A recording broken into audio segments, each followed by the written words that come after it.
काय प्रतिसाद आहे, काय वाटतं? प्रतिसाद चांगला आहे. आता तुम्ही बघतात एवढा क्राऊड आहे, याचा अर्थ अण्णांना भरघोस मतं मिळणार आहेत.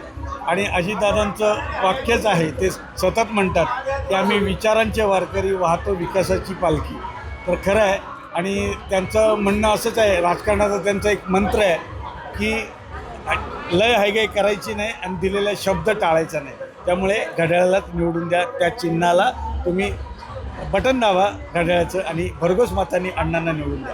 काय वाटतं, अजितदादा मुख्यमंत्री होतील का? नक्की होणार. म्हणजे काय, आम्ही एवढं पाठीशी आहोत म्हटल्यावर नक्की ते झालेच पाहिजे मुख्यमंत्री आणि होणारच. अनेक जण स्पर्धेत आहे मुख्यमंत्रीच्या पदासाठी, काय वाटतंय? पण ज्यांनी काम केलं आहे, तुम्ही बघताय अजितदादाने नाट्यगृहाचं काम केलं आहे, आता परत नाट्यगृह सुरू केलं आहे, ब्रिज बांधले, त्यांच्या काळातच बांधलेले. त्यामुळे ज्यांनी काम केलं ते मुख्यमंत्री झालेले कधीही चांगले.